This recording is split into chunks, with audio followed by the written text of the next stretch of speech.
पंकज भाऊ भोयर यांनाच जातं. आणि यांच्या प्रयत्नाने मी साहेबांना जरी त्यांच्याशी बोलणं झालं आहे, पण कधी भेटणं झालं नाही माझं. पण यांच्या प्रयत्नाने म्हणजे बरेचदा फोन यायचे, बकाले साहेबांचे फोन यायचे, तडस साहेबांचे फोन यायचे की असं असं आपलं बसताना झालं पाहिजे. इथं जो प्रॉब्लेम होता मी जे सगळ्यांनी सांगितलं की गाड्या येत नाही तिथे.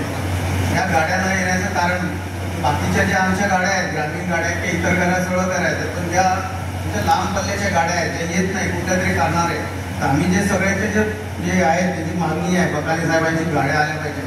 मी याच्यानंतर असं हे करतो, प्रयत्न करतो की जास्तीत जास्त गाड्या तुम्ही मला सर्वे करून जर एकदम लांब पल्ल्याच्या आणि ज्या अवेळी असतील त्या गाड्या जर सोडल्या तर बाकीच्या सर्व गाड्या हे या बसस्थानक येतील. कारण एवढं असं चांगलं सुसज्ज बसस्थानक, तिथं 7 ते 8 प्लॅटफॉर्म आहे, प्रसाधनगृह आहे, उपहारगृह आहे, सगळ्या चांगल्या गोष्टींना लोकांच्या प्रवाशांसाठी अतिशय चांगलं प्रकारे हे बसस्थानक आपलं झालेलं आहे.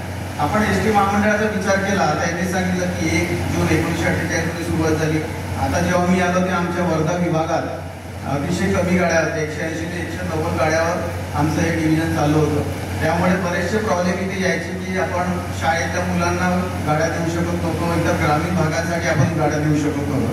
खरं तर एस टीची निर्मिती यासाठी झाली आहे की मुलांना शिक्षणासाठी गाड्या दिल्या पाहिजे. जे प्रवासी आहेत इथून जे जिल्ह्याच्या ठिकाणी जातात किंवा तालुक्याच्या ठिकाणी जातात त्यांना गाडी मिळाली पाहिजे. आता खरंच आपला हे बदलत आहे एस टी महामंडळाचं की आता आपल्याकडे गाड्या येत आहेत. आणि हे मागील 1-2 वर्षापासून वर्धा विभाग सुद्धा अतिशय चांगल्या प्रकारे चांगली कामगिरी करत आहे. आणि सातत्याने विभाग दररोज म्हणजे दर महिन्याला अतिशय चांगल्या प्रकारे आपण उत्पन्न प्राप्त होऊन प्रॉफिटमध्ये सुद्धा येत आहे. तर आमच्या बरेचशा योजना असतात, त्यामुळे थोडाफार आम्हालाही म्हणजे कॅश फ्लोला जरा फटका पडतो. अहिल्यादेवी योजना आहेत, नंतर अमृत ज्येष्ठ आहेत, नंतर याच्या अपंगासाठी आहे, तशा बऱ्याचशा योजना आहेत. पण या आता नुकतीच सुरू झालेली आहे आपल्या सरकारने, माननीय एकनाथजी शिंदे साहेबांच्या मुख्यमंत्री होते तेव्हा असताना त्यांनी महिलांसाठी एक योजना चालू केली होती. तिचा अतिशय चांगला लाभ झाला आणि महिलाही आमच्या एस टीकडे मोठ्या प्रमाणात त्यांची प्रवासी वाहतूक आहे. आणि त्याचप्रमाणे ज्या महिला आपल्याकडे येत आहेत त्याप्रमाणे आमच्या एस टी महामंडळाचा सुद्धा चांगल्या प्रकारे फायदा झालेला आहे. तर मी माननीय श्री पंकजजी भोयर यांना धन्यवाद देतो की त्यांनी असंच जे आता जे आमच्या जिल्ह्यात समस्या असतील, समजा आमच्याकडे काही असेल तर आम्ही सर आपल्याकडे नक्कीच मांडू.